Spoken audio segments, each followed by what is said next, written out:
Hey everyone, this is my channel. आप सबका हमारे चैनल में बहुत बहुत स्वागत है। तो आज हम लेकर आए हैं यूपी टेट के क्वेश्चन जो हिंदी के हैं, प्राथमिक स्तर के हैं क्वेश्चन। तो चलिए देखते हैं। 31 क्वेश्चन है, प्रयोजन का समानार्थी शब्द नहीं है। तो प्रयोजन का समानार्थी शब्द कौन सा नहीं है? ऑप्शन नंबर ए है हेतु, बी है लक्ष्य, सी है उद्देश्य, डी है नियोजन। तो इसका जो राइट आंसर है ऑप्शन नंबर डी हो जाएगा, नियोजन। नियोजन शब्द प्रयोजन का समानार्थी नहीं है। हेतु, उद्देश्य एवं लक्ष्य प्रयोजन के समानार्थी शब्द हैं। 32 क्वेश्चन देख लेते हैं। ऋजु का विलोम शब्द है। तो ऑप्शन नंबर ए है त्रिकोण, बी है सरल, सी है सीधा, डी है वक्र। तो इसका जो राइट आंसर है ऑप्शन नंबर हो जाएगा डी, वक्र। नेक्स्ट क्वेश्चन देख लेते हैं। निम्नलिखित विकल्पों में किस विकल्प में विशेषण का निर्देश अशुद्ध है? ऑप्शन नंबर है दूसरा क्रमवाचक, बी है ढाई अपूर्णांक बोधक, और सी है 26 पूर्णांक बोधक, और डी है वह नौकर कोई विशेषण नहीं है। इसका जो राइट आंसर हो जाएगा ऑप्शन नंबर डी हो जाएगा।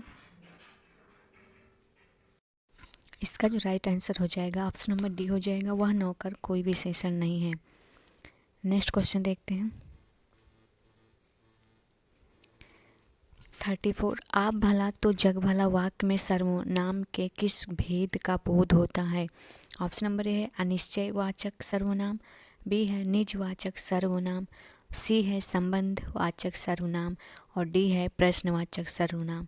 तो इसका जो राइट आंसर हो जाएगा ऑप्शन नंबर हो जाएगा बी, निजवाचक सर्वनाम। आप भला तो जग भला, तो इसका जो राइट आंसर हो जाएगा ऑप्शन नंबर बी हो जाएगा। नेक्स्ट क्वेश्चन देखते हैं। 35 निम्नलिखित में से कौन सा शब्द पुल्लिंग है? पुल्लिंग है। तो इसका आंसर, इसके बारे में देख लेते हैं। कढ़ी, सरसों, संतान और चील सभी स्त्रीलिंग शब्द हैं। प्रसिद्ध व्याकरण कामता प्रसाद गुरु एवं वासुदेव नंदन प्रसाद सरसों को स्त्रीलिंग में शामिल करते हैं। वासुदेव नंदन प्रसाद संतान एवं चील को अपनी कृति आधुनिक हिंदी व्याकरण और रचना में स्त्रीलिंग में वर्गीकृत किया है। उत्तर प्रदेश परीक्षा नियामक प्राधिकारी ने अपनी अंतिम उत्तर कुंजी में विकल्प सी को सही उत्तर माना है। तो इसका जो राइट आंसर हो जाएगा ऑप्शन नंबर हो जाएगा सी, संतान। नेक्स्ट क्वेश्चन देखते हैं।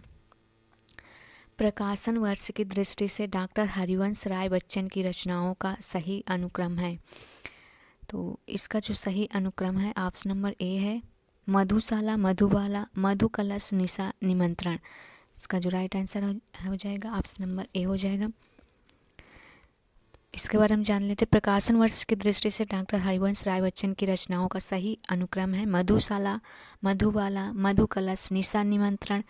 प्रकाशन वर्षों का विवरण इस प्रकार है। तो मधुशाला 1935 ईस्वी में इसका रचना हुई, मधुबाला 1936 में हुआ, मधुकलश 1937 में, और निशा निमंत्रण 1938 में।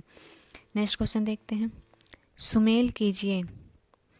तो सुमेल कीजिए, तो इसका जो राइट आंसर हो जाएगा, इसमें जो ऑप्शन दिया है ये है ऑप्शन नंबर सी। इसका जो राइट आंसर हो जाएगा 312।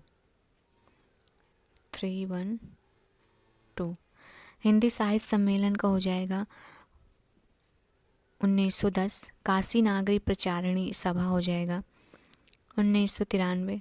राष्ट्रभाषा प्रचार समिति वर्धा 1918। इसका जो राइट आंसर हो जाएगा ऑप्शन नंबर हो जाएगा सी। नेक्स्ट क्वेश्चन देखते हैं। तुलसीदास के रचनाकार हैं। तुलसीदास के जो रचनाकार हैं ऑप्शन नंबर ए है केशवदास, बी है महादेवी वर्मा, सी है डॉक्टर रामविलास शर्मा, और डी है सूर्यकांत त्रिपाठी निराला। इसका जो राइट आंसर हो जाएगा ऑप्शन नंबर डी हो जाएगा, Suryakant Tripathi Nirala.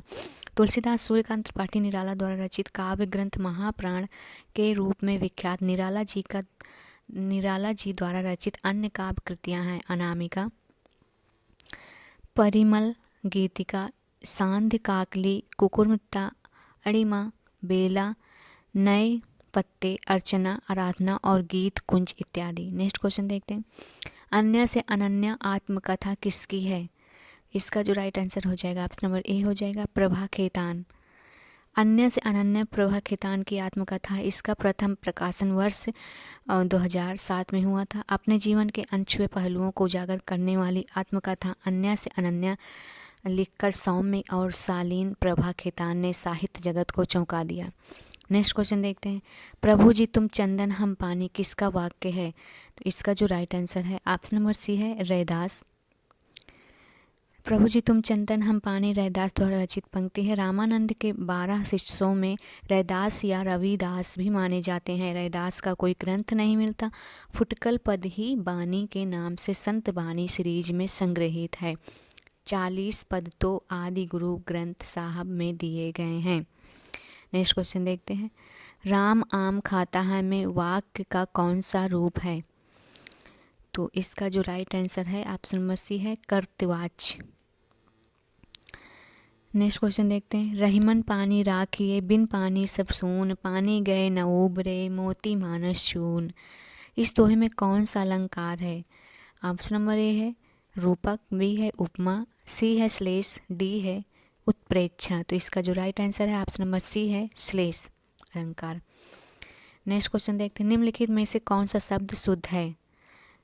Option number A है चांद, बी है अंगना, सी है आँख, डी है आँख। इसका जो राइट आंसर है ऑप्शन नंबर बी है अंगना। नेक्स्ट क्वेश्चन देखते हैं। निम्न में से किस शब्द की वर्तनी सही है? तो इसका जो वर्तनी सही है ऑप्शन नंबर सी है सन्निधि। नेक्स्ट क्वेश्चन देखते हैं। उपचारात्मक शिक्षण की सफलता निर्भर करती है। ऑप्शन नंबर है समय व अवधि पर, बी है भाषिक नियमों के ज्ञान पर, सी है उपचारात्मक शिक्षण की सामग्री पर और डी है समस्याओं के कारणों की सही पहचान कर। ऑप्शन नंबर डी इसका जो है राइट आंसर हो जाएगा। नेक्स्ट क्वेश्चन देखते हैं। घोंसले में चिड़िया है में कौन सा कारक है? ऑप्शन नंबर ए है संबंध कारक, बी है अपादान कारक, सी है अधिकरण कारक और डी है संप्रदान कारक। तो इसका जो राइट आंसर है ऑप्शन नंबर सी हो जाएगा अधिकरण कारक। नेक्स्ट क्वेश्चन देखते हैं। इसमें गद्यांश है। गांधीवाद में राजनीतिक और आध्यात्मिक तत्वों का समन्वय मिलता है, यही इस वाद की विशेषता। आज संसार में जितने भी वाद प्रचलित हैं का प्रायः राजनीतिक क्षेत्र में सीमित हो चुके हैं। आत्मा से उनका संबंध विच्छेद होकर केवल बाह्य संसार तक उनका प्रसार रह गया। मन की निर्मलता और ईश्वर निष्ठा से आत्मा को शुद्ध करना गांधीवाद की प्रथम आवश्यकता है। ऐसा करने से निस्वार्थ बुद्धि का विकास होता है और मनुष्य सच्चे अर्थों में जन सेवा के लिए तत्पर होता है। गांधीवाद में सांप्रदायिकता के लिए कोई स्थान नहीं। इसी समस्या को हल करने के लिए गांधी जी ने अपने जीवन का बलिदान कर दिया था।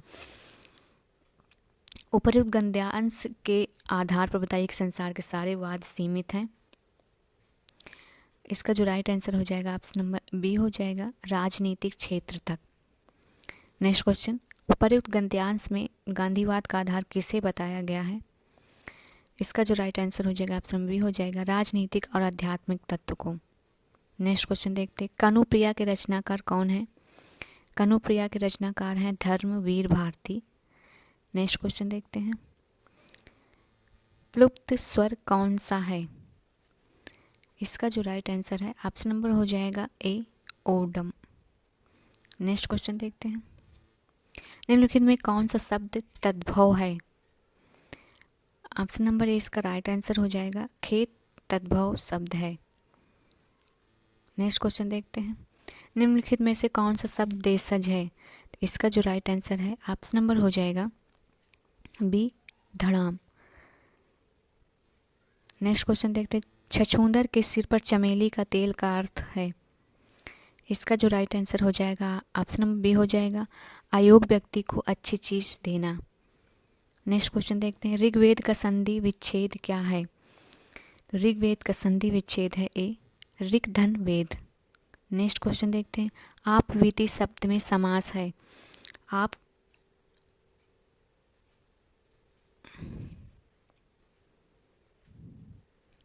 आप बीती शब्द में समास कौन सा समास है? तो आप बीती शब्द में तत्पुरुष समास है। ऑप्शन नंबर सी इसका राइट आंसर हो जाएगा। नेक्स्ट क्वेश्चन देखते हैं। इसमें फिर गद्यांश आ गया है। 56 से 57 के सही विकल्प छांटिए। तो इसमें गद्यांश 56 देख लेते हैं। इस गद्यांश में कौन सा रस है?